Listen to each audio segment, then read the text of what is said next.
program. Jose Torres getting ready to do battle here, coming up on Titan 38, another stacked card. He's on the undercard. He's only 1-0 as a pro. Fought in Titan 37, fought for about 2 minutes. They called him up, asked if he wanted to fight in 38. He's like, sure, why not? I've got nothing else going on. I might as well. But let's not forget, he's 25-1 as an amateur. He's one of those rare amateurs that actually got over the 20-fight mark, which is where every amateur pretty much should go. You shouldn't jump into pro MMA until you've had at least 20 battles. Obviously, a lot of wrestlers, a lot of judo players, a lot of boxers have a lot of amateur experience. They can make the jump a lot quicker, but if you don't have that kind of experience, you got to do something. So when was the last time you lost? Do you even remember? I lost when I was 18 years old, so that was 6 years ago. Nice. And I don't care if you fought nothing but tomato cans since then. To be ready and prepared to fight guys for the last 6 years, no matter what, to get up and find a way to get victory is a tough job. Then add in that some of these guys were tough, that makes it even harder. I mean, some of these guys, again, my last 14 fights were at the World Championships. So it's national champions at their respective countries at the World Tournament. So all these guys are ready to go pro. This is just their last amateur go to see where they're at. And, the IMF was a great tournament. 14 last fights. I was able to finish most of them. And, here I am today with the Titan FC contract. You're kind of the American superstar right now for IMF. That's kind of where they put you because – really, it's IMAF and the U.S. is weird. We have to have our own sanctioning body, so it's UMAF for us, but it's the same body. International Mixed Martial Arts Federation started the amateur rules that now are becoming worldwide. That these are the amateur rules that are going to be used everywhere. It unifies how fights are being done at the amateur level throughout the world, and it helps out quite a bit because you get fighters that you're being reffed by Mark Goddard as an amateur, then you're being reffed by Mark Goddard as a pro. So you're even seeing the refs that should be getting ref by. So you get that full experience as you're going through. Plus UFC, of course, is backing it. So it helps the range. And also, too, that if it's a sanctioned body worldwide, now we have international, Olympic, and amateur big sport implications years away from that, but there's a possibility. I've got to ask you, though, you said your last 14 fights were all national champions, from the respective countries. Why did you wait so long to make the jump to pro? Two reasons immediately. When I joined Combat Dell Master Bob Shermer, he goes, you're not turning professional until you have at least 20 amateur fights. Doesn't matter if you go 0-20 or 20-0. Like, all right, cool. That's fine with me. Deal. You're my coach. I respect it. And second, I had a full ride to NCAA Division II college for wrestling. So I was like, you know what? Let me finish my education just in case either I'm not that good or I get hurt. I have my education to fall back on. Yeah, I forgot about your wrestling scholarship. I forgot about that. And that's commendable because a lot of guys are like, hey, I can take the easy payday right now, and make a couple $300, $400, $500, couple $1,000 and be pro and start telling people I'm pro and make money that way, or I can keep being broke and eating ramen noodles and tuna cans and be in school still. And you chose like the tougher route. It's really the tougher route is to take that, make sure you get through that degree. What was your degree in? Again, remind me. Leadership in Sports and Exercise Science. So you can actually use that when you finish. It's not like you're an engineer and you spend 15 years as a pro athlete and you're going to lose those skills. You're in a position now where you can actually use that degree a little bit until you decide to retire from fighting as a pro and then move into that full time. So your degree is still viable, it's still usable. Mm-hmm. Any student loans coming out? None. I was completely debt free all 5 years. See, it's like you and I just interviewed him the other day too. Cub Swanson. Like Cub Swanson didn't go to school, but he made it. Like he took all his bonus money from all his victory fights and said, I'm paying off my house, I'm paying off my car, and then that's gonna be debt free. And so now when he has a long time between fights, he's like, my overhead's kind of low. I really don't have to worry about anything. My house is paid off, my car is paid off. Like I'm good. Mm-hmm. He took all that bonus money. So another smart kid. When you guys get to it. Let's talk about your next opponent. Who are you fighting at Titan 38? I'm fighting Reynaldo Dualte. He's 8-8, 16 professional fights. 500 guy. He's around 35, 36 years old. So I do believe he's past his prime. Fought once, I believe, last year and maybe a few times the year before that. So he hasn't fought recently much. And I believe he's just in it, probably for the paycheck or just, as a hobby. So for me, I believe 8-8 guy, even though I'm 1-0, I do have 26 amateur fights against, world level caliber at the amateur level. So, for me, I believe I'm really ready for this fight. I have a lot of hype coming into it. I was able to finish my first fight in 2 minutes and 9 seconds, put the guy to sleep, which I was very happy about. And, my momentum's just going forward. And plus, I'm at Jackson Wink MMA. I've been able to spar with John Dotson, I've been working one-on-one with Sergio Pettis. I've talked to Cub Swanson a little bit, getting advice. So I'm getting nothing but great training here. Yeah, and that's the thing too that I was talking to some other guys on your card, interviewing them, and they were like, "Oh yeah, I go to Rufus's and work out with the Pettis brothers," and they were there for the first 4 weeks of the training camp, and then they all moved down to Jackson Winklejohn. So even if guys are coming from other camps, and Rufus's camp in Milwaukee is actually a pretty big camp, and they're moving down there to go out to Jackson Winklejohn, so it makes sense that other guys are sliding down there as well. Do you get a lot of tutelage when you're down there as well? Because I know when I talked to Cub Swanson, he was like, "Yeah, like." Everyone will stop at the end of practice and talk to me and like kind of help me out. Like if I did something wrong, not just the coaches, but also the other athletes. Like, hey, I caught you with this. This is what I'm doing. Do you get the same kind of sense from the other athletes there as well? Yeah, the biggest two guys that I've been talking to is Anthony and Anthony Pettis, Sergio Pettis, and then also John Dotson. Dotson has his fight coming up really soon, so I sparred with him once, and then we just been talking this whole time, and he's been coaching me while I've been in wrestling practice, grappling, judo, all that. And then I've been going one-on-one a lot with Sergio since we're the same weight class. I'm more predominantly the grappler wrestler. He's more predominantly the stand-up fighter. So him and I, counteract all the time, but it's awesome. I've had a huge amateur experience. He has a huge professional experience in the UFC. So it's I've been getting a lot of advice. Izzy from Izzy Styles here. He's a guy from Chicago that's been taking care of me. So having him here, and literally I got here right off the plane 20 minutes in. He goes, put down your bags, put on your gloves, and go spar with John Dotson. I was like, oh, okay, cool. I have nutrition here, and the cool thing is, like right when I walked in, John Jones comes up to me. He's like, dude, I saw your last fight. Congratulations. That was a sick choke. I was like, oh, hey, John knows me. Like it was really cool. So having all these guys give me advice, raising my confidence a little bit, and then going toe to toe with these guys, not just getting, my ass kicked per se and just getting all beat up. I'm going toe to toe with them and having fun. It's an awesome experience, and that's why I'm a little more prepared for this next coming fight. Are you taking enough time off in between practices? Are you getting enough rest and recovery? Because that's one of the problems with a young athlete. And they get to a big school, a big program. You go and you're like, wow, man, like I can go spar with John Dotson right now. And then, oh, Sergio Pettis wants me to come back in an hour and a half. So I'll come back in and work out with Sergio in an hour and a half. And, oh, crap. And this other guy asked me to come in. So I'll go in and see him. And all of a sudden you've done 5 practices in a day. And you haven't really done anything for yourself.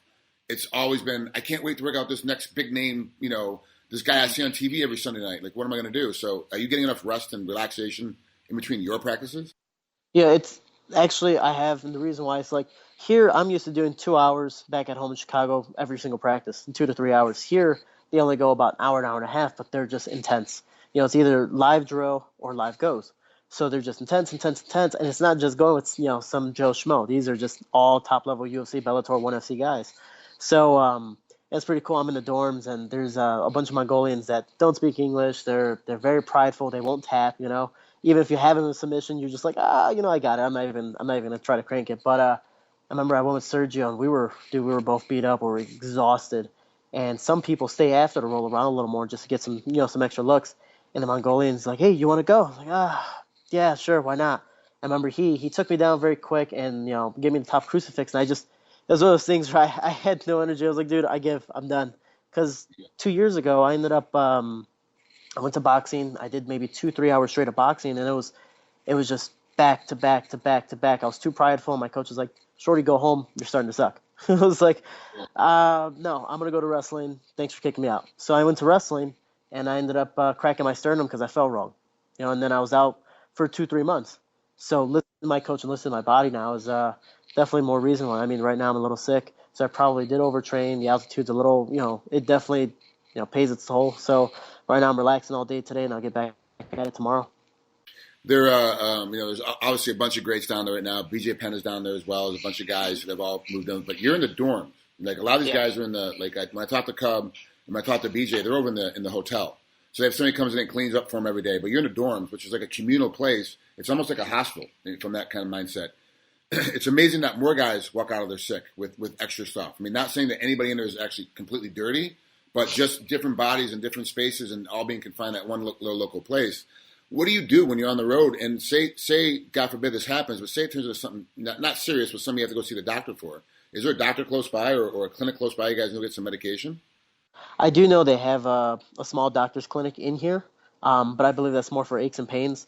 And then from there, they could also recommend you to different doctors to see for prescription drugs and stuff like that. So here they do take care of you very well. I mean, they even have a meal prep company. I mean, everything here when it comes to the guys dorming, I have 8 guys in my room alone Plus, there's like 10 other rooms and apartments in here. So it's a huge, huge facility with one huge kitchen. Everyone just hanging out in in the man cave if you want to state. So when I started getting sick, everyone's like, yeah, it was bound to happen. I was like, what do you mean? He goes, everyone eventually gets sick. The very first week, people aren't used to it. You have so many people around you. Maybe one guy gets one cough, you're going to catch it. That's how it is. You got bird even flu. At night. Yeah, I got bird flu. I mean, everyone here is, we sleep in the gym. We're right upstairs. We go downstairs. There's a practice room. So even in the middle of the night, you got people working out, and they come upstairs sweaty, dirty, coughing, whatever the thing is. So people get sick once in a while, but as long as you, maintain yourself, rest a lot. That's what I did all day today. And then, right after this, I'm going to watch the rest of the UFC fights. My guy Curtis Blades fights today. And then, I get to relax. For folks at home right now, they're in Croatia. UFC's in Croatia on a Fight Night Pass. It's Sunday for us. For me in Hawaii, it's about 9 in the morning. In Albuquerque, it's 2 in the afternoon? Not math right? It's 1:06. 1:06, so 1 in the afternoon. And so, it's Sundays are like a traditional rest day, but when you have the gym right downstairs and you're going to watch your buddy fight, and more than likely, I think he's going to win his fight, then you're like, well, I mean, the gym's just right here. Why don't you just put some shorts on, a t-shirt, and go downstairs? Is that like one of those things you got to go, look, I got to rest today. I got to stay out of the gym today, otherwise I'm going to fall apart next week. So is that going to be that kind of day to day where you're like, I got to stay out of the gym? Yeah, I mean, mainly because I'm sick, I'm sneezing. I did my blog earlier. I'm like during my blog, so seeing how my body's so weak and sore, there's no need to do it. But I can tell you, yesterday we did a 10-mile hike. It was supposed to be. Let me rephrase that. We were supposed to do a 10-mile hike. It was to the San Antonio Hot Springs. So it was like 5 miles walking up, join the hot springs for about an hour, then we'll walk back. Nice, relax. Our body can recuperate. We decided to take a detour. And we're like, oh, who cares about the path? Let's just go up some random hill and just keep on going and see where it takes us. So instead of being a 10-mile hike, we ended up going 13, 14 miles, but it was incline, decline, incline, decline, and it just kept on going. So, that probably does, one of the reasons why I'm a little sick. I'm a little achy. But, I mean, some of the guys woke up today and they're like, oh, yeah, I go 7 days a week. I'm like, that's not the best thing to do, man. I mean, I know you're prideful. I know we all have the same goal. I know that's why we're all here, and it's awesome. But you got to relax, too. Some guys are like, oh, I'm just sprints. Dude, sprints pay a toll. Just relax. We're going to do MMA sparring tomorrow morning. We're going to do wrestling, judo, jiu-jitsu tomorrow night. Relax. And that's something I learned, a few years ago when I did crack my sternum, and that was because of it. And I'm hoping that these guys learn out of mentorship instead of through experience. All right, so let's change gears for a little bit. You just got back from the Middle East. You're on a SEO tour. How'd that go, and where were you? So we were in Kuwait, and we were supposed to hang out in Kuwait for a few days, fly to Iraq for about 5 days, and then go back to Kuwait and fly back home. Sadly, our visas didn't get approved to go to Iraq, so we ended up just hanging out in the bases in Kuwait. I wouldn't say sadly, because the same day we were supposed to be at that base, 8 suicide bombers attacked that base. One of our Marines did die, and 49 Iraqi civilians passed away. So, and, going home and all that stuff, the Brussels attack happened that week as well. So just being out there that week alone, besides being a little scary for us of like anything can happen, it made us way more humble and more honored to meet the soldiers, because we're just here for 10 days. And this happened. These guys were there, 18 months, 18 plus months, and this is happening to them every single day. So it was more of an honor for us to meet them than it was for them to meet us. Yeah, wow, that's crazy. So what did you do with the extra time? Because they obviously didn't have plans for you there in Kuwait, because they expect you to be gone in Afghanistan for 5 days. So what did you do with those extra 5 days you had running around? We just ended up, so the first few days we were trying to get our visas approved. We ended up going to the U.S. Embassy in Kuwait and then one of the bases, and eventually they're like, oh, well, we can't go to Iraq. Let's just start driving around at some of the bases, and then we went to one of the bases twice. So I was able to roll around with some people again. Lex decided to put a bounty on my big head and go, if you can tap this guy, or if you can choke this guy out, I'll give everyone $20. So, no one was That's able not to a very choke me big out, bounty, Lex. We all know how big Lex's wallet is. That's not a very big bounty, Yeah. Lex. You should have been at least Lex $200. Lex was being a little cheap, but he wanted to see me get choked out really bad for some reason. But I had the worst time trying to get over there. Everyone got there, I believe, whatever. I ended up getting there a day late. The reason why was I got there to the airport 2 hours before. I check in. The lady's like, "Oh, you're not here." I was like, "No, my itinerary and everything says I'm right here." She goes, "No, you're probably at that one over there." So I go over there, wait another 20-minute line. They're like, "I don't know why they sent you here. You go somewhere else." So I went somewhere else. They sent me there. I did the same thing. They go, really? They sent you here? No, you're back over here. Pretty much the place that I was supposed to be at was the original place I started. The lady goes, oh, I guess you were on the plane. It's gone. I'm sorry. So I was like, okay, all right. Well, that really sucks. I'm mad. I was really anxious because I wanted to go to see the troops. I really wanted to do this. And so I'm calling the hotline to try to change my flight. This is how my day was going. It was a 2-hour emergency call wait, and my call gets dropped. Oh. So I had to wait another 2 hours. I finally get the flight changed. I go back the next day. I was like, you know what, just in case, let me get there 3 hours before. I know which gate I'm going. I get there. The lady's like, your flight is on here, but it's not purchased yet. The lady that I talked to yesterday just pretty much moved it, but she never bought the ticket. She never just transferred the money over. I was like, so how am I getting on the plane? Pretty much through 2 hours of talking to the manager and complaining. They're like, we'll get you on the flight, yada, yada, yada, military flight. We got you. So I get there. I go to Amsterdam, and I had a 7-hour layover. So, I was just going to go hang out in the town, take some pictures, come on back. Why not? So I take the train, and while in the train, I see an elderly couple that was struggling with their bags around, early 80s. And I was like, you know what? I'll help you. I'll hang out. We're going to the same station, Amsterdam Central. Why not? So I'm talking to them. I'm chilling with them. And they're like, oh, our hotel's this way. It's a mile away from town. I was like, it's okay. I got 7 hours to kill. I don't mind hanging out with you guys. So I ended up taking their bags. I feel like I did a good deed, take a picture with them, post on social media. I had a blast with them. I ended up, going to Amsterdam, having a great time, buying souvenirs. I get back to Amsterdam airport, go to Kuwait. When I wake up in Kuwait, I lost my wallet. So all my IDs, my credit card, my debit card, all my great coupons that I had, which I'm probably most depressed about, everything was gone. So when I got to Kuwait, I had no money. So, but you got into the airport. So you had your wallet when you got to the airport. Yeah. So most likely, I believe I dropped it. Everyone's like, you got pickpocketed. I was like, I don't believe that. But I had it when I was in the plane. So I was just like, did the lady next to me take my damn wallet? Because I slept the whole flight. I mean, I was out. And I got to Kuwait and I pulled out my passport and like, hey, can we see your ID too, just in case? I was like, yeah, sure. Oh crap! I go back to the flight. My wallet's not there. I call Amsterdam. My flight, my wallet's not there. Kuwait, everything pretty much gone. So, the whole time in Kuwait, I was, begging Lex. I was like, hey man, can you buy me something to eat, please? So that's why he was being so cheap. It's because he had spent the other $180 on you for food. Yeah. So. And that was my time, and I was made fun of a little bit because I was that one guy that missed the flight, lost his wallet, and I was the clumsy one. So I was like, oh man, I'm that guy. Yeah, I'm the new guy. It's all right. One of the best experiences of my life was going on a tour like that. So that's obviously great. I love going on those tours. I'm trying to go again end of this summer. So it's it's amazing to go out there and see our troops and be in a foreign country and actually see like, oh, this is what I read about on TV, but I'm actually here. So when the Brussels attacks happened, you were over there. Like you were right close to it. It could have been right by you. You could have been in Afghanistan when they attacked the base when we lost the Marine and the passed away. I mean, it's a big deal. Like it's surreal. I was thinking like, oh, like living in America is kind of great because we don't have to deal with this shit every day. Over there, they have to deal with that shit every day. And they consider the Americans terrorists, where they depend on where they're going. So in Kuwait, the Americans are very friendly. The Kuwaitis are friendly to the Americans back friendly, but in Iraq, Afghanistan, they're considered the terrorists. So if they go out in town, they're screwed. So my highlight of the trip was I got to go to when I was in Kuwait because of KHK MMA and Sheikh Khalid of Bahrain. They're like, hey, you want to go meet the Kuwaiti royal family? You got invited. I was like, I got invited to a party to the Kuwaiti royal family. All right, yeah, sure.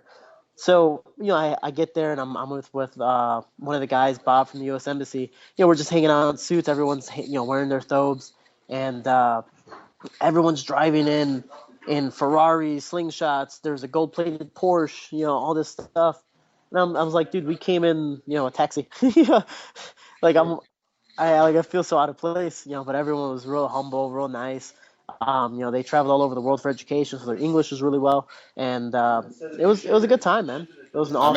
I'm actually a little fucking jealous. I gotta be honest with you. I'm sitting over here being a little fucking jealous. You got to hang out with the Kuwaiti royal family. I'm a little fucking jealous. I'm not gonna lie, I am. You don't even know. I mean, Pat Healy, because I was the only one that got invited, and the only reason I got invited was because of KHK MMA. That was the only reason. So all the guys got to go to the souk, and they're like, "Shorty, why are you not going to the souk?" I'm like, I'm busy tonight. Yeah, I didn't want to tell them until later on that night. So they were like, "You got to meet the Quaidro family. Why didn't we get to go?" And they kind of understood, but they were still pretty butthurt. And I was like, I guess this is a nice payback of you guys making fun of me. I'm losing my wallet. I was like, I had something out of the trip. Cool, I got something. That's awesome. Oh, that's great. And that's a story you'll be telling your grandkids. You know, No, hey, it was an awesome opportunity, man. yeah, that's great. That's a lot of fun. I'm glad you had a good time out there, and thank God you missed all the bad action. Yeah. You know, I'm glad you got out of that and didn't get hit into it because it is a different kind of feeling when you get in the middle of that kind of action. So, I mean, we even shot some of the guns over there. I know we shot a Barrett 50 cal and the big machine guns and all that stuff. And if something bad would have happened, let's just say I would have died. I suck at the simulation guns, so hey, you know what? And that's bad. part of the thing too is realizing what you're good at and realizing what you're horrible at. And when it's like when shit falls apart, you got to know where you belong. You know, let the guys that have trained with the guns handle the guns. I'll handle the hand-to-hand combat over here in the corner. Like this is what I'm going to do. Like I was too small for the guns, man. I was too short. They had to keep on lowering the thing down just for me. oh my God! They had to put you on an apple box so you can shoot the gun. That's awesome. They did. I don't know if you saw my last weigh-in. I actually weighed in with the apple box. I put a little stool down there, and I hopped on and was able to look eye to eye with my opponent because he was 5'9" and I'm only 5'4". So I thought it was pretty funny. That's awesome. I didn't see the weigh-in though. That's great though. Good for you. There's nothing better than being able to make fun of yourself when you're dehydrated and thirsty. Like, There you go. Exactly. Jose, thanks for coming on here, man. I really appreciate it. Have fun this next fight. 10:38 coming up for Jose Torres. I'm glad you're down at Jackson Winkle Johns. It's been doing a lot of really, really cool stuff down there. I see a lot of improvements from a lot of the more senior guys, the guys that have been around for a long time. I see that big 3 to 4% difference that can make them a champion now all of a sudden by making the move down there. For a guy as you, I know you've already had 26 amateur fights, but being so young in your pro career can make a huge difference being at that camp. Mm-hmm. So. It's an awesome opportunity. Just so you even watch John Jones spar. I mean, we have what's the big Cuban? I can't remember. He's a 85 pounder. Which Cuban deal with there? Couldn't tell you. Cuban. I can't remember his name. He used to train at ATT or Black Zillions. I can't remember his name. But damn it. The God of War or something. I can see his face. He's a wrestler. I can see his face. I can't. Well, he's here, and just seeing the size of these guys, seeing how they train, Donald Cerrone train, Andre Arlovsky, it's just besides watching these guys, talk and do their media stuff, watching them train and how they conduct themselves, and even bad situations is awesome, and you have so many people here looking up to them. So just with that as well, I'm very confident with this fight. I'm excited. And I'm really happy, man. Good for you. Congratulations. We'll rehash again after the fight's over and talk about what the game plan was supposed to be and how the game plan worked out. And just kind of get like an after-action report of what actually happened and what could have been better. Even if you get the victory, there's always a little something that could have been better. So. Well, yeah, I appreciate it, man. Thank you. You got it, brother. We'll talk to you soon. All right, take care of yourself.